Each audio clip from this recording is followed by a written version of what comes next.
The Galactic Council Station floated in the darkness of space like a giant metal flower. It was home to thousands of aliens from hundreds of different worlds. They came here to trade, to talk, and to make deals that would shape the future of entire planets. Humanity had been part of this galactic community for only 12 years. In the eyes of most alien species, humans were newcomers. They were strange creatures from a dangerous world called. The gravity there was strong enough to crush most aliens. The air was thick with oxygen that burned the lungs of sensitive species. The weather changed without warning, and the planet was filled with predators that killed for food. Because of this, the galaxy called humans Deathworlders. They looked at humans with a mixture of fear and disgust. How could any civilized species come from such a brutal place? Kang Do-hyun stood near the window of the human embassy and watched the stars. He was 28 years old, with short black hair and calm dark eyes. His body was lean but strong, built through years of military training. He had served as a captain in the Republic of Korea Marine Corps. Before being chosen for this diplomatic position, Do-hyun did not smile much. He did not talk much either, but when he did speak, people listened. There was something about him that demanded attention. Maybe it was the way he stood so still, like a mountain that would not move. Maybe it was the quiet confidence in his voice. Today, he would need all of that confidence. The door behind him opened, and his younger sister walked in. Park Yuna was 25, with long hair tied back in a practical ponytail. She worked as a xenolinguist on the station, which meant she studied alien languages. She was smart, quick with words, and not afraid of anyone. "They're ready for you," Yuna said.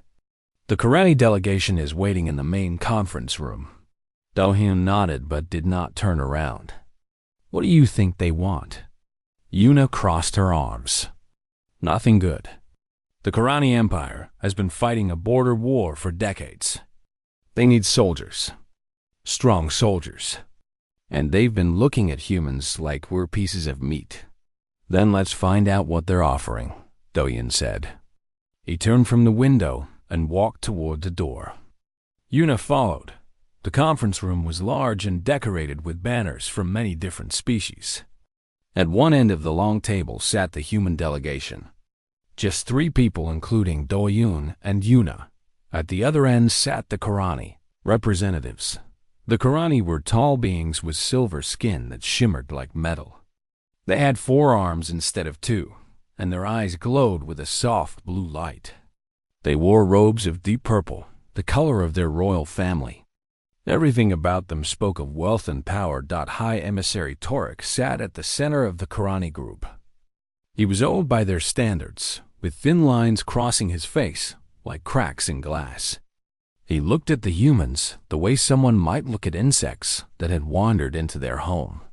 "Thank you for meeting with us," Torek said. His voice was smooth but cold. "The Karani Empire wishes to propose an arrangement that will benefit both our peoples." Do-hyun sat down and waited. He did not speak. Torek continued. "As you may know, our empire is engaged in a long conflict along our borders. We have watched humanity's military capabilities with great interest. Your soldiers are remarkably resilient. They can survive conditions that would kill most species. We believe a partnership could be valuable." "What kind of partnership?" Yuna asked. Torek smiled, but it did not reach his eyes. "A marriage. A union between our peoples at the highest level." He pressed a button on the table, and a holographic image appeared in the air. The image showed a female Karani. She was younger than Torek, with silver skin that seemed to glow from within.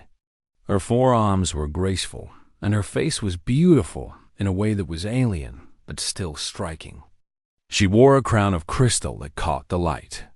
"This is Princess Velith," Torek said proudly, "third daughter of Emperor Korath himself. She has refused 47 suitors from the finest species in the galaxy. But the Emperor believes a human husband might bring a new perspective to our royal family. And in exchange, Earth would gain the full support of the Karani Empire. The room was silent. The other humans on the delegation looked at each other nervously. This was unexpected. A marriage to alien royalty? It was the kind of offer that could change everything for humanity.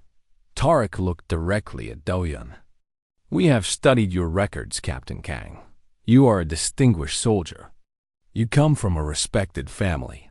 You would be a suitable candidate for this honor." Do-hun's expression did not change.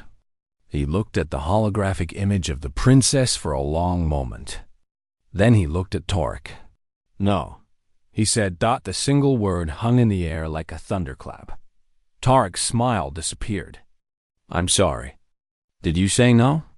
"Yes," Do-yun said calmly. "I said no. I refuse." The Karani delegation looked at each other in shock. One of them actually stood up, as if he could not believe what he had heard. Tarek's face twisted with confusion and anger. "You refuse?" Tarek's voice was no longer smooth. "Do you understand what you are doing? This is an offer from the Karani Empire. Princess Velith is royalty. No one refuses the Karani Empire. No one refuses a princess." Do-hun remained perfectly still. "Marriage is not a business deal. I will not be a political tool.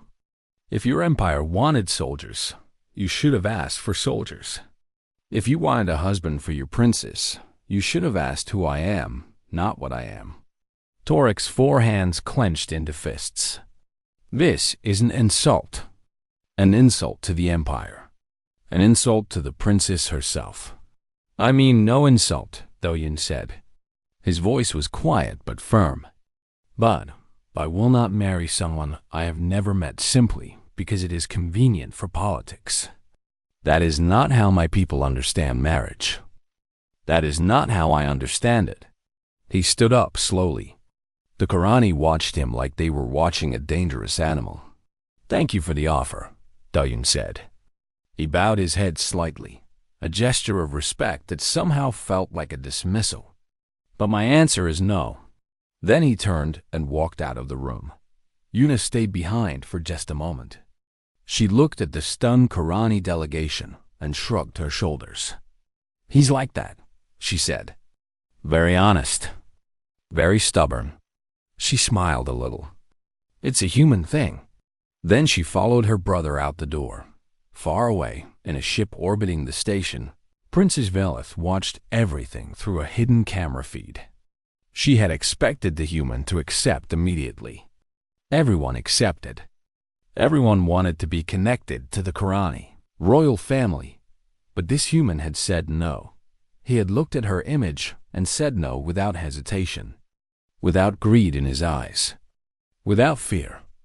Velith leaned back in her chair and touched her chin with one of her hands. She was not angry. She was not insulted. She was curious.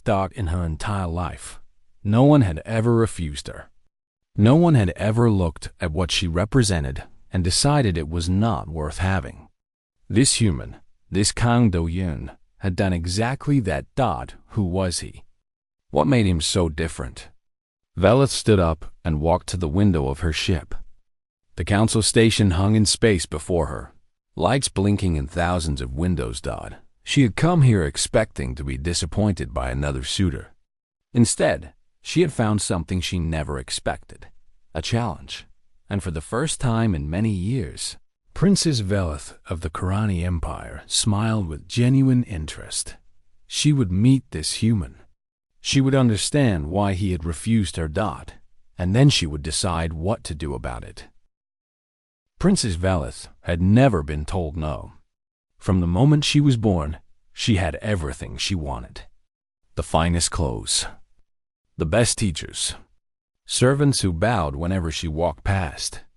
Her life was a golden cage, beautiful but limiting. She had rejected 47 suitors because none of them interested her. They all looked at her with the same hungry eyes. They wanted her power. They wanted her family's wealth.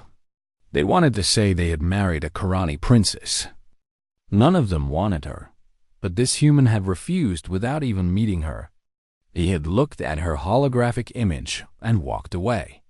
The thought made her feel strange inside. Not angry. Something else. Something she could not name. 3 days after the failed meeting, Velith left her ship and entered the council station. She did not announce herself. She did not bring guards or servants. She wore simple clothes that hid her royal markings. She wanted to observe this human without him knowing who she was.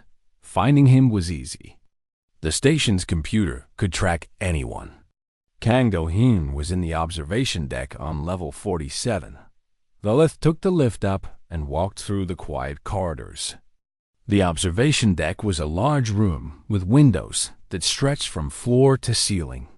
Stars filled the darkness outside like scattered diamonds. It was one of the most peaceful places on the station, and there he was. Do-hyun sat alone on a bench near the largest window.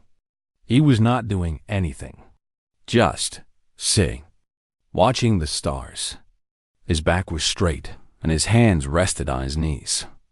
He looked like a statue carved from stone. Velith had seen many species in her travels. Some were tall and powerful. Some were beautiful in strange ways. But she had never seen anyone sit so still. It was like he did not need to move. Like he could stay in that position forever. She walked closer, her footsteps soft on the metal floor. When she was 10 steps away, he spoke without turning around. "You can sit if you want." Velith stopped. How did he know she was there? She had made almost no sound. She walked forward and sat on the bench, leaving space between them. For a long moment, neither of them spoke. They just looked at the stars together. Finally, Velith broke the silence. "You knew I was coming." "I heard you," Do-hyun said. His voice was calm and low.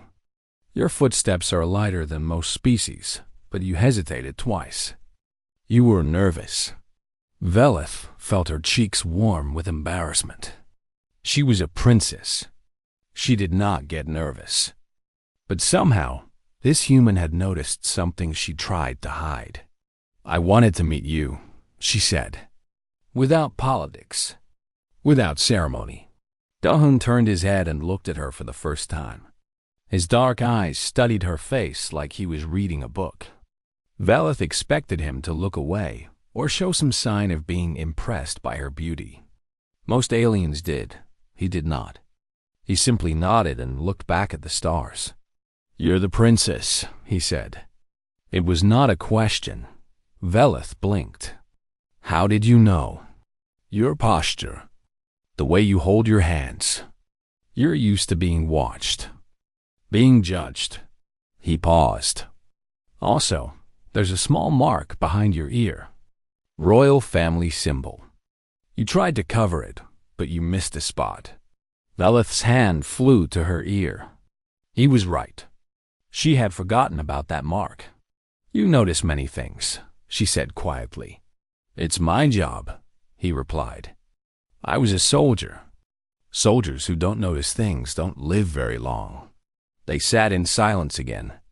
Velith found that the silence was not uncomfortable. It was actually quite peaceful. She was used to people filling every moment with words, trying to impress her, trying to earn her favor. This human seemed perfectly content to say nothing. "Why did you refuse?" she finally asked. "The marriage offer. Most species would consider it an honor." Do-hyun did not answer immediately. He seemed to think about the question carefully before speaking. "Marriage should mean something," he said.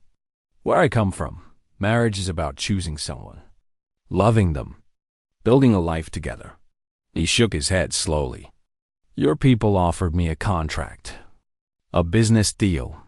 That's not marriage. That's politics wearing a wedding dress." Velith had never heard anyone speak about marriage this way. In Qurani culture, marriages between noble families were always political. Love was a secondary concern, if it was considered at all. "And if you had met me first?" she asked. "If there had been no politics? Would your answer have been different?" Do-hyun looked at her again. This time, his gaze stayed longer. "Maybe," he said, "but that's not what happened. Your people did not ask me if I wanted to meet you.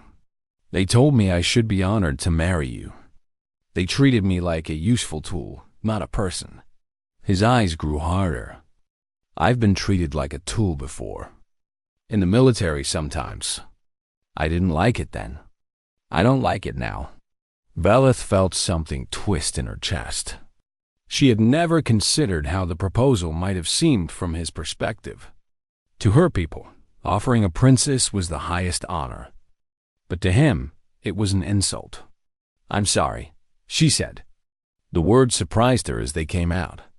Do-yoon raised an eyebrow. "For what?" "For how it was handled. You're right. They treated you like a piece in a game. That wasn't fair." For the first time, something changed in his expression. The hardness softened just a little. It wasn't a smile, but it was close. "Thank you," he said. "That's more than I expected." Over the next few days, Velith found herself thinking about Do-yoon constantly. She watched him from a distance, telling herself it was just curiosity. She saw him training in the human section of the station, a place most aliens avoided because the gravity was set to Earth normal. The training room was brutal. Do-yoon lifted weights that made Velith's arms ache just looking at them. He ran on machines for hours without stopping. He fought against training robots that would have killed a Karani warrior in seconds, and he did all of this as part of his daily routine. Not for show, not to impress anyone, just because that was what he did. She also saw him with his sister, Yuna. The two of them ate together in the human cafeteria, laughing at jokes Velith could not hear. Yuna punched her brother's arm sometimes, and he pretended it hurt. It was such a simple thing, but it made Velith's heart ache. Thought she had sisters too. But in the royal palace, everything was formal. They did not laugh together. They did not touch casually. There were always guards watching, advisors listening, politics hiding behind every word. One evening, Velith saw something that changed everything. A group of aliens from a trading species had surrounded a young human. The human was small and frightened, backing against a wall. The aliens were laughing, poking at him, making cruel jokes about Deathworlders. Then Do-hyun appeared. He did not run. He did not shout. He simply walked between the aliens and the young human. Then he stood there, perfectly still, and looked at the leader of the group. He said nothing, did nothing, just stood. But something in his eyes made the aliens stop laughing. Something ancient and dangerous looked out from that calm face. Velith felt it from across the corridor. It was the look of a predator, a creature from a world where everything fought to survive. The aliens backed away. They made excuses, tried to save their pride, but they left quickly. Do-hyun watched them go, then turned to the young human. "Are you okay?" he asked. The young man nodded shakily. "Thank you. I thought they were going to hurt me." Do-hyun put a hand on his shoulder. "Go to the human embassy. Stay there until morning. You'll be safe." After the young man left, Do-hyun stood alone in the corridor. He took a deep breath and let it out slowly. The dangerous look faded from his eyes, replaced by tiredness. Velith stepped out from her hiding place.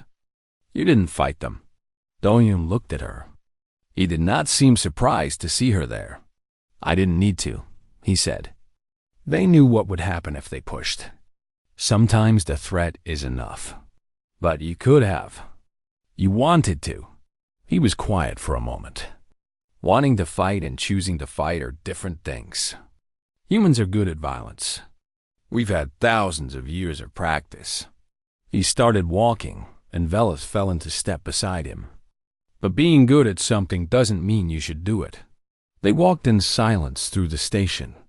Velith felt like she was seeing him for the first time. Not as a curiosity, not as a challenge.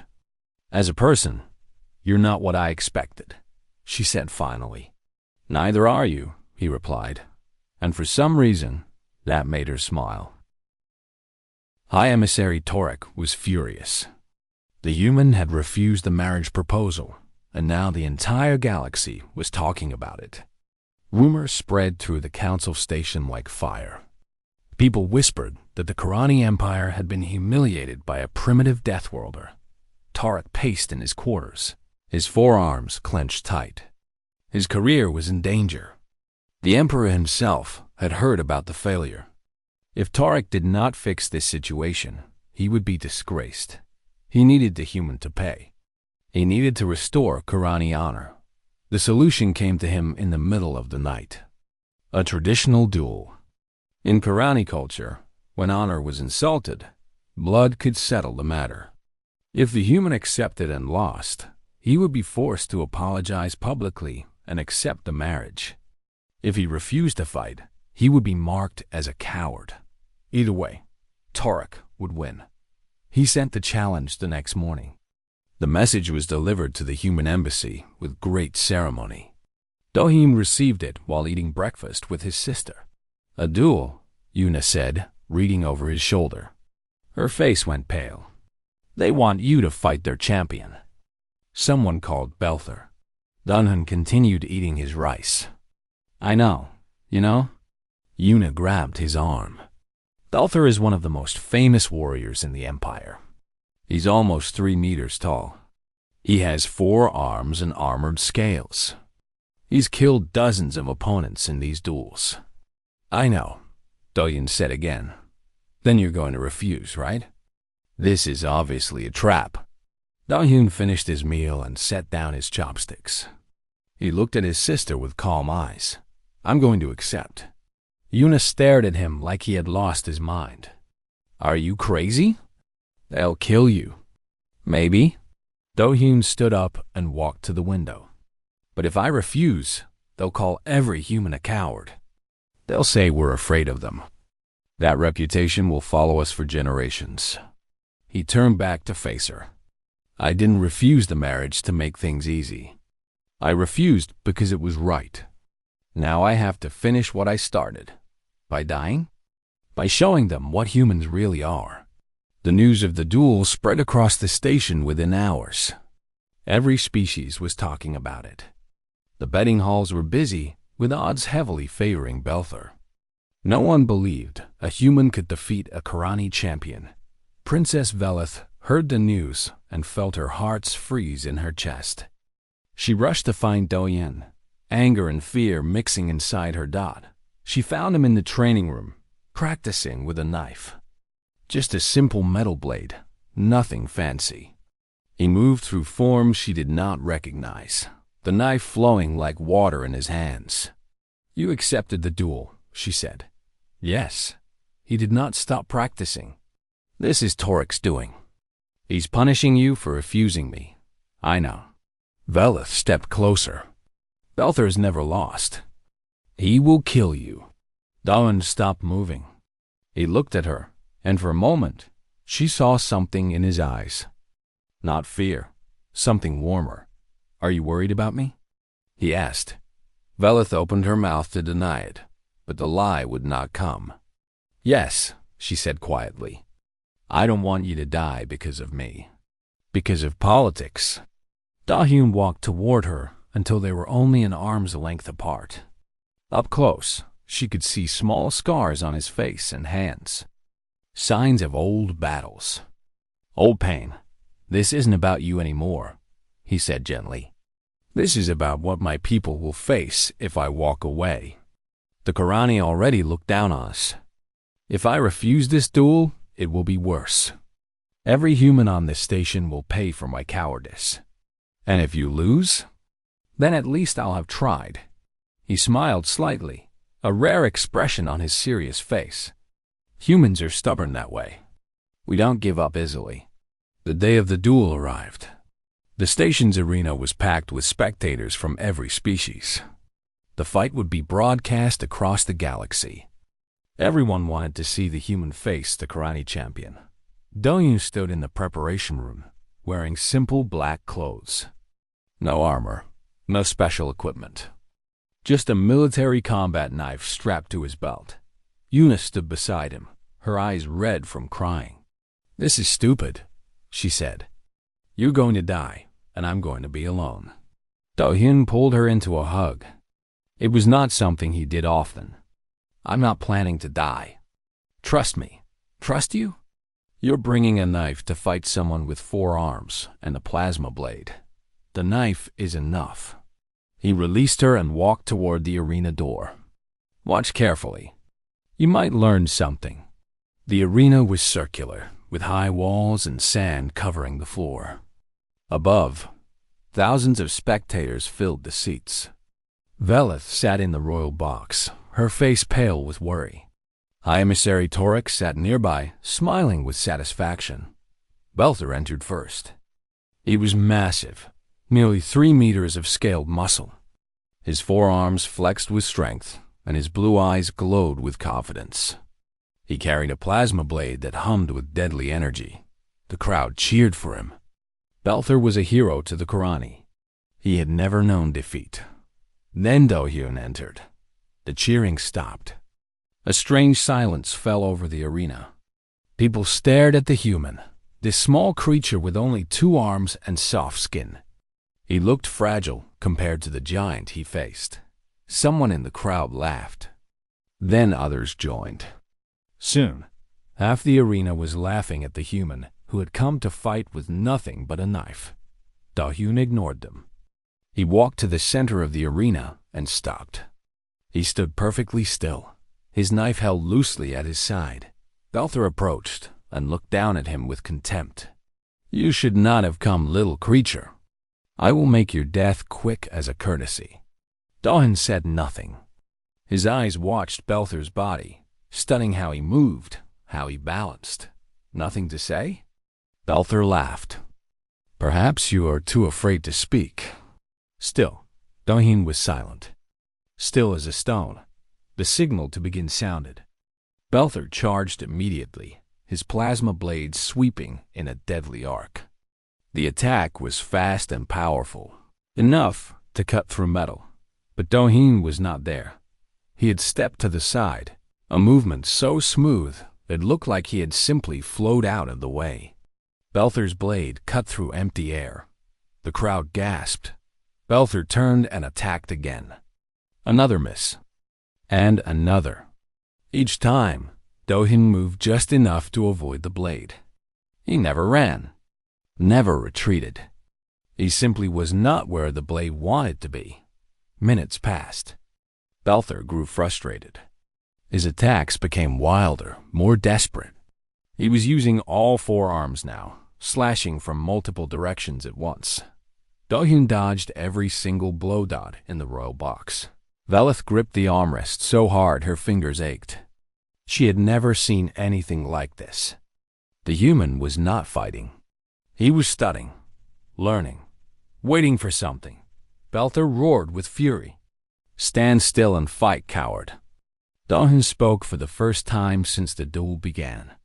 "Okay." Then he moved on. It happened so fast that most spectators could not follow.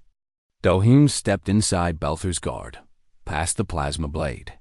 His knife flashed twice. Belther's 2 right arms went limp, nerves caught at the joints. Before the champion could react, Do-hyun kicked his knee, sending him to the ground. The knife pressed against Belther's throat. The arena was silent. Not a sound. Not a breath. 3 seconds. It had taken 3 seconds. Do-hyun looked down at his defeated opponent. Belther's eyes were wide with shock and fear. He had never been on the ground before. Never felt a blade at his neck. "Yield," Do-hyun said quietly. I yield." The words came out broken. Do-hyun removed the knife from Belther's throat. He stepped back. Then he did something no one expected. He reached down and helped Belther stand. "Good fight," Do-hyun said. He turned and walked out of the arena without looking back. He did not raise his fist in victory. He did not celebrate. He simply walked away, as if fighting the galaxy's greatest warrior was nothing special. The crowd erupted. not in anger or disappointment, but in amazement. They had witnessed something impossible. A human had defeated a Karani champion with nothing but a knife and patience in the royal box. Veloth stood up. Tears were running down her face, but she was smiling. She did not fully understand what she was feeling. Relief, pride, something else that made her heart beat faster. Beside her, Torek sat frozen, his face gray with shock. His plan had failed. His career was finished, but none of that mattered to Veloth. She pushed past him and ran toward the arena exit. She had to find Do-hyun. She had to understand how he had done it, and she had to tell him something important. Something she had realized as she watched him spare his enemy's life. Mercy was not weakness. It was the hardest kind of strength, and this human had more of it than anyone she had ever known. The station buzzed with excitement after the duel. Everyone was talking about the human who had defeated Belther. The video of the fight was shared millions of times across the galaxy. Military academies requested copies to study. News channels played it over and over, trying to understand what they had witnessed. But Do-hyun did not care about any of that. He sat alone in the observation deck, watching the stars as he always did. His knife wound on his left arm had been treated, but it still ached. A small price for victory. The door opened behind him. He did not need to turn around. He knew those footsteps by now. "Princess," he said. Veloth walked to the bench and sat beside him. She was breathing hard, like she had been running. Her silver skin was flushed with color. "I looked everywhere for you," she said. "I'm easy to find. I'm always here." Veloth was quiet for a moment. She seemed to be struggling with words, which was strange for someone raised to give speeches and commands. "Why didn't you kill him?" she finally asked. Do-hyun kept looking at the stars. "Did you want me to?" "No, but I don't understand." She turned to face him fully. "In Karani culture, killing a defeated enemy is expected. It proves your strength. It sends a message. By letting Belther live, you gave up that power. Did I?" Veloth frowned. "What do you mean?" Do-hyun was silent for a long moment. When he spoke, his voice was soft. "Killing Belther would have proved I could end a life. That's not hard. Any creature with teeth and claws can kill." He looked at her now, his dark eyes serious. "But walking away? Showing mercy when you have every right to destroy someone? That's harder. That takes more strength than any blade." Veloth felt something shift inside her chest. It was like a door opening that she did not know existed. "Mercy is strength," she whispered. "My people have fought each other for thousands of years," Do-hyun continued. "We're very good at war, very good at death. But the leaders we remember, the ones we call great, they're not the ones who killed the most. They're the ones who knew when to stop killing, who built peace instead of graves." Veloth thought about her own history. The Karani Empire had expanded through conquest for millennia. Their heroes were warriors who drowned planets in blood. She had grown up hearing songs of glorious battles and mountains of enemy dead. Now those songs seemed hollow, empty. "Tell me about your world," she said. "About your life." Do-hyun seemed surprised by the question. He looked away again, toward the stars. "Earth is a hard place," he began. "The weather is cruel. The animals are dangerous. Even the plants try to kill you sometimes." A small smile touched his lips. "But it's also beautiful. There are oceans so blue they hurt your eyes. Mountains that touch the clouds. Forests where the trees are older than some civilizations. And your family?" The smile faded. "My parents died during the Unification War. It was a conflict in my country, Korea, before Earth joined the galactic community. I was 18. Yuna was 15. Veloth felt her heart's ache. "I'm sorry." "Don't be. It was a long time ago." He paused. After they died, I raised Yuna by myself. I joined the military because it was the only way to pay for her education. She wanted to learn languages, to talk to the stars. I wanted to give her that chance. So you became a soldier for her. For her. For Earth. For something bigger than myself. He shrugged slightly. Humans need that. A reason to fight. A reason to live. Without meaning, we break apart. Velith listened in silence. In her world, princes and princesses did not raise their siblings. Servants did that. Parents were distant figures seen at formal events. Family was about power and alliances, not love and sacrifice. You gave up your freedom for her? She said slowly, understanding something new. No, I chose to take care of her. That's different. He looked at her again. The worst kind of cage is one you don't choose. The best kind of freedom is choosing something hard because it matters. Velith felt tears building behind her eyes. She had spent her whole life in a cage she did not choose. The palace walls. The political games. The arranged marriages. Everyone told her what to do, who to be, what to want done. No one had ever asked her what she actually wanted. I've never chosen anything, she said, her voice cracking. My clothes are chosen for me. My food is chosen for me. Even the people I'm supposed to marry are chosen for me. She laughed bitterly. I'm a princess. I have everything, and I have nothing that's really mine. Dahin did not say anything. He just listened, his presence steady and calm. Velith continued, the words pouring out like water breaking through a dam. When you refused the marriage, I was confused. Then I was curious. Now I think I understand. She looked at him with wet eyes. You refused because you wanted to choose. Because marriage means something to you. Something real. Yes, he said simply. I want that. The words came out as a whisper. I want to choose. I want something real. Dahan studied her face for a long moment. Then he reached out and gently touched her hand. It was a small gesture, but it made Velith's heart pound. Then start choosing, he said. Not tomorrow. Not when things are easier. Now, choose what you want and fight for it. What if I choose wrong? Then you learn and choose again. That's what life is. Making choices, facing results, getting better. He squeezed her hand slightly. Humans fail all the time.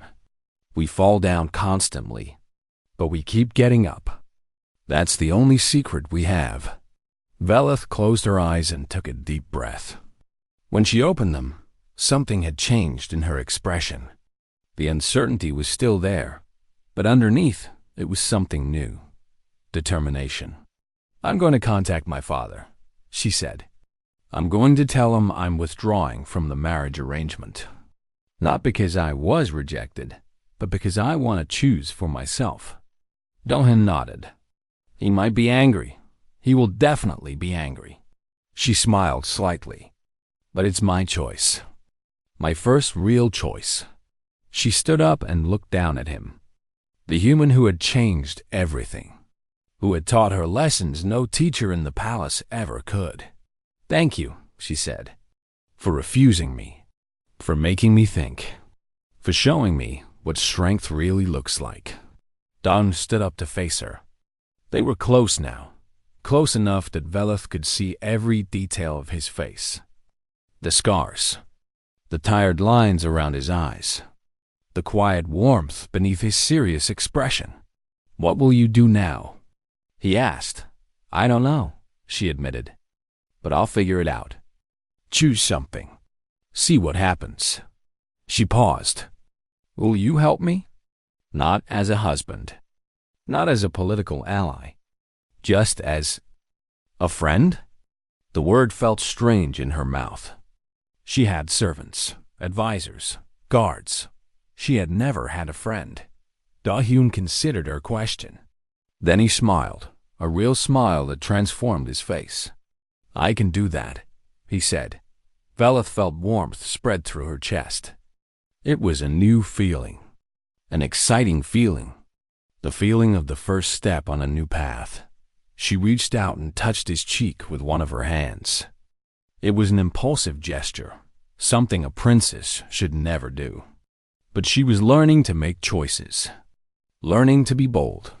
1 year, she said. In 1 year, I'm going to ask you a question. I want you to answer honestly. Dohan raised an eyebrow.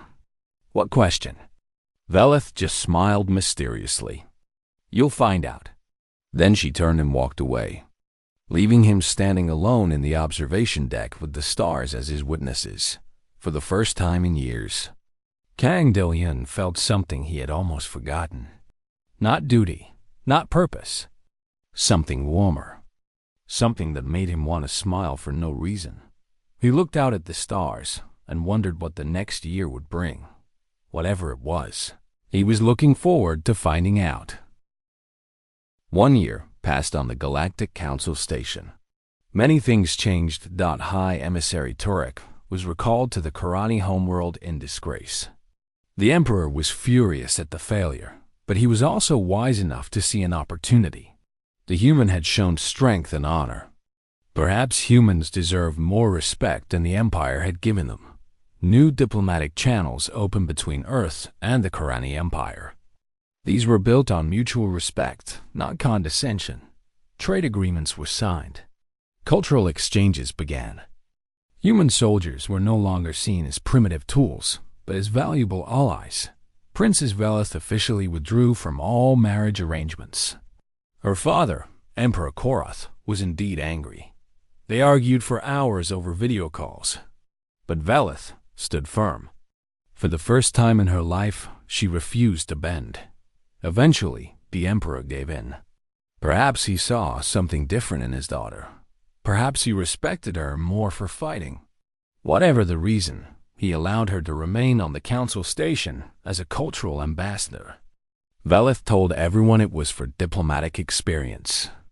The truth was simpler. She wanted to stay near Do-yun.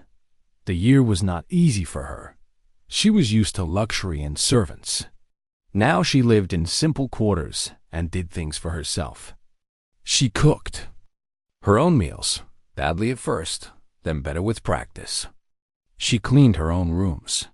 She walked through the station without guards. It was hard. It was wonderful. She trained with human soldiers in their section of the station. The high gravity made her muscles ache and her lungs burn. She could not keep up with them, not even close. But she tried. Day after day, she pushed herself further.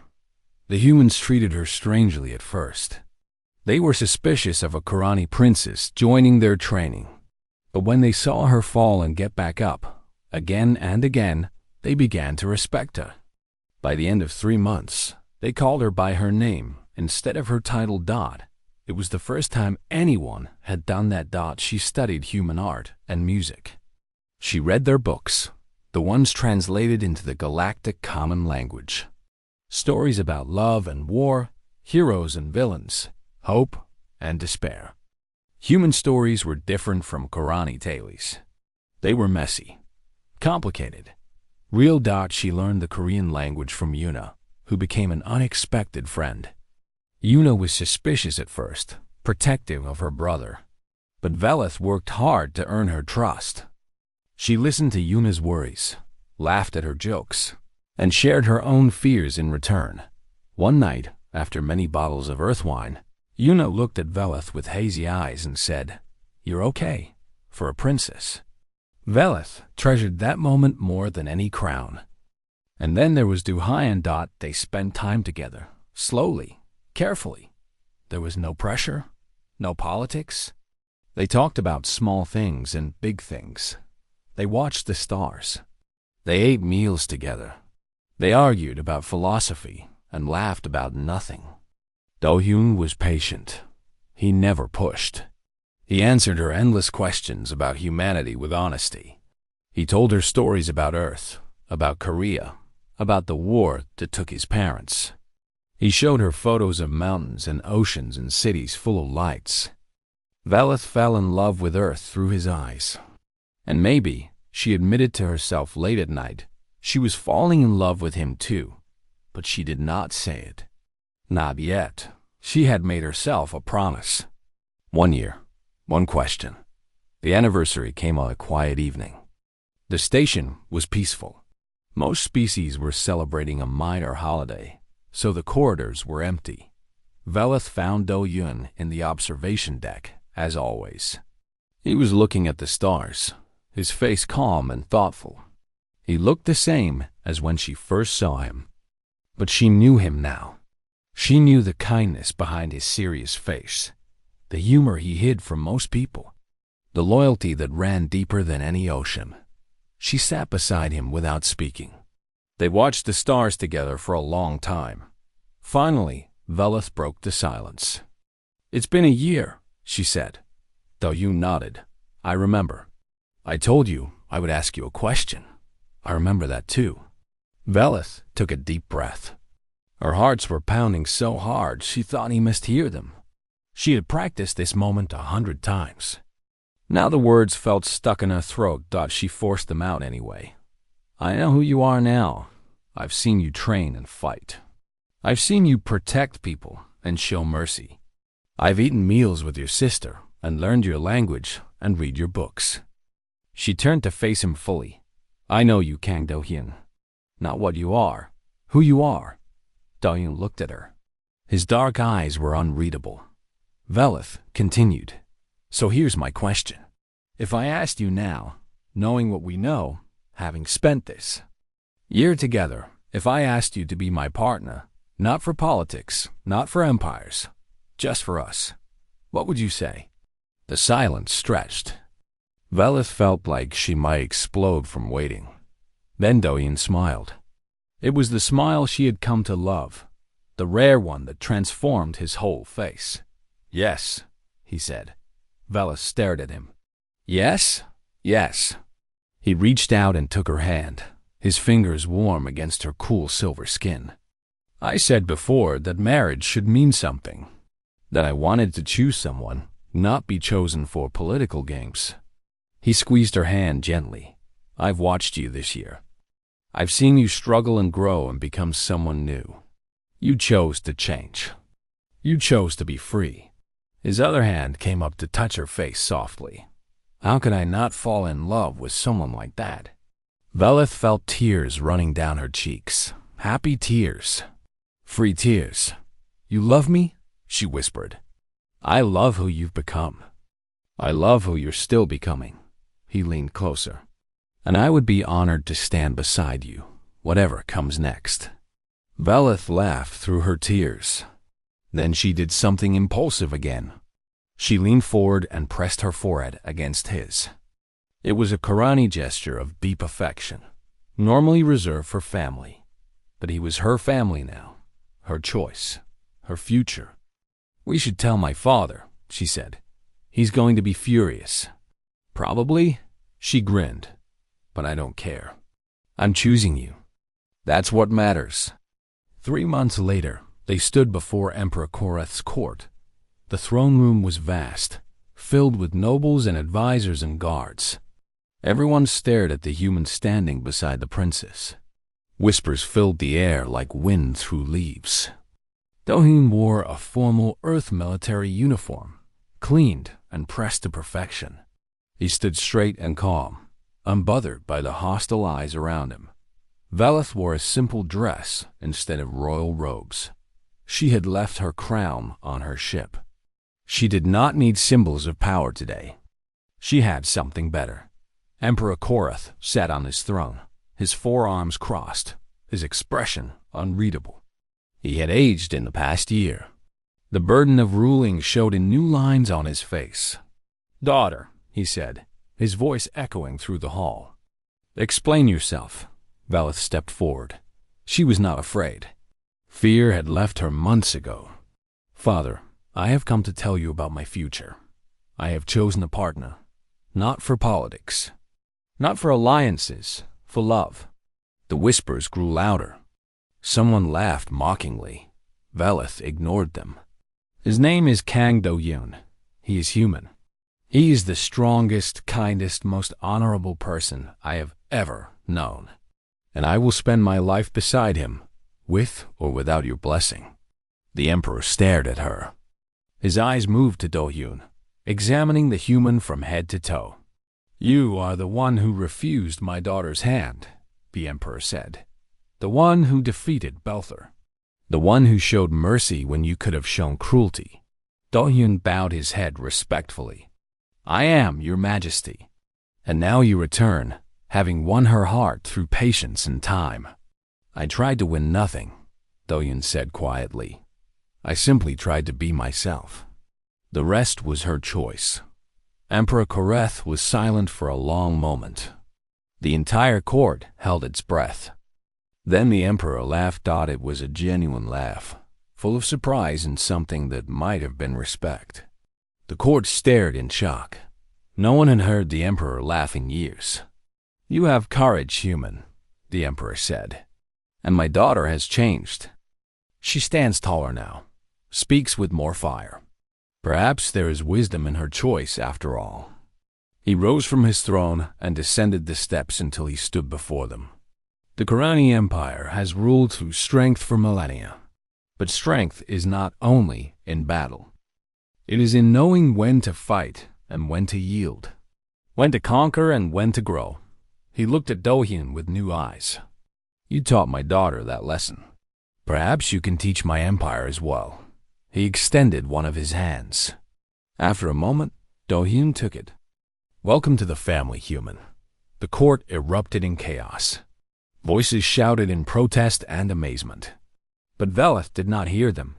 She was looking at Do-hyun, and he was looking at her. And in that moment, the whole galaxy seemed very small and very far away. They had found each other. Not through politics or arrangement, but through choice and time and the courage to become something new. That night, standing together on the observation deck of Velith's ship, they watched the stars spread across the infinite darkness. "What happens now?" Do-hyun asked. Velith smiled and leaned against his shoulder. "I don't know," she said. "But we'll figure it out together." And for the first time in her life, the princess of the Khorani Empire was not afraid of the future, because she had finally learned the most important lesson of all. Sometimes the greatest love stories begin with a simple word, no. And sometimes that no leads to the most beautiful yes the galaxy has ever seen.